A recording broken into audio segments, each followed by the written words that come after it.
लो भाई, बीएसपी से एक और बड़े नेता की छुट्टी कर दी गई है। एक बड़े ब्राह्मण चेहरा जिनको दी गई थी अहम जिम्मेदारी इन चुनाव में, लेकिन अब दिखा दिया गया है पार्टी से बाहर का रास्ता। नमस्कार, आप देख रहे हैं यूपी तक और आपके साथ मैं हूं सुषमा। दरअसल हम बात कर रहे हैं बीएसपी के कद्दावर नेता पूर्व मंत्री नकुल दुबे की।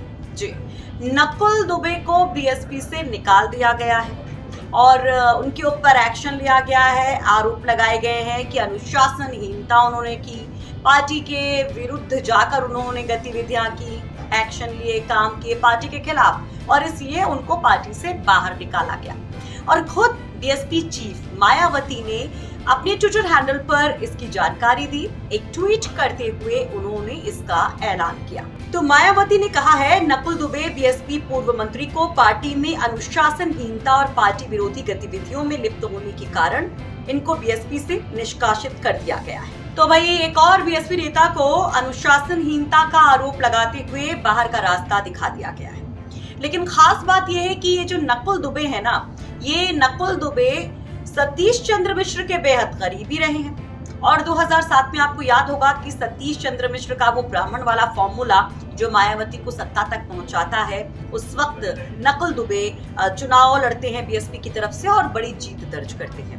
और जब ब्राह्मणों की बदौलत सत्ता मिलती है, सरकार बनती है, तो उनको भी जीत का श्रेय मिलता है और उन्हें मायावती सरकार में मंत्री बनाया जाता है, उनका कद बढ़ाया जाता है। लेकिन बड़ी बात ये रही कि उसके बाद नकुल दुबे कोई चुनाव नहीं जीत पाते। 14 में चुनाव लड़ते हैं, हार जाते हैं। 19 में वो सपा बसपा गठबंधन की तरफ से सीतापुर से दांव आजमाते हैं, लेकिन वहां पर भी उनको हार ही नसीब होती है, यानी कि उसके बाद वो कभी जीत नहीं पाए थे। लेकिन जब 22 के चुनाव में फिर से ब्राह्मणों के जरिए मायावती ने जीत की जुगत लगाई और कमान सौंपी गई सतीश चंद्र मिश्र को इस जीत के लिए, तो नकुल दुबे फिर से एक अहम चेहरे के तौर पर चुनाव में नजर आए।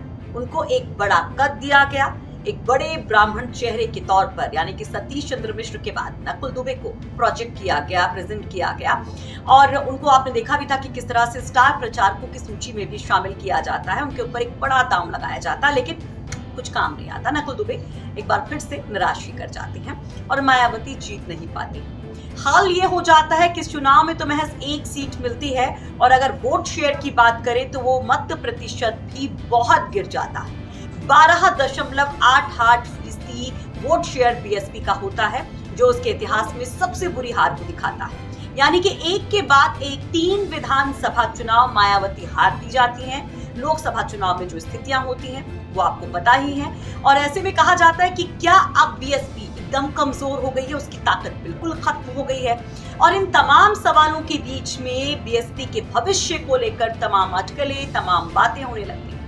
लेकिन अब एक बार फिर से मायावती एक्शन में आई हैं और उनका एक्शन जो है वो नकुल दुबे पर गाज के तौर पर देखने को मिल रहा है। एक्चुअल स्टोरी क्या है? क्या वाकई में अनुशासनहीनता कुछ ऐसी नकुल दुबे की तरफ से हुई थी? क्या ऐसा नकुल दुबे ने किया था? वो पूरी स्टोरी हम आप तक पहुंचाने की कोशिश करेंगे। और उसके बाद आपके जहन में सवाल जरूर होगा कि नकुल दुबे का अब सियासी सफर किधर जाएगा? क्या वो दूसरी कोई राजनीतिक पार्टी ज्वाइन करेंगे, किसी और पार्टी में जाएंगे तो कहाँ जाएंगे?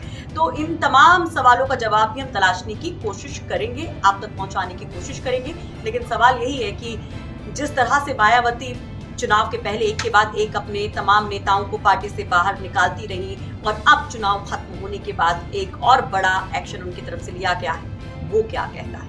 तो आप इस पे अपनी राय रख सकते हैं कमेंट बॉक्स में कमेंट करके। तमाम सियासी खबरों के लिए यूपी तक देखते रहिए, इस खबर का अपडेट आप तक पहुंचाते रहेंगे तफसील से यूपी तक.in पर।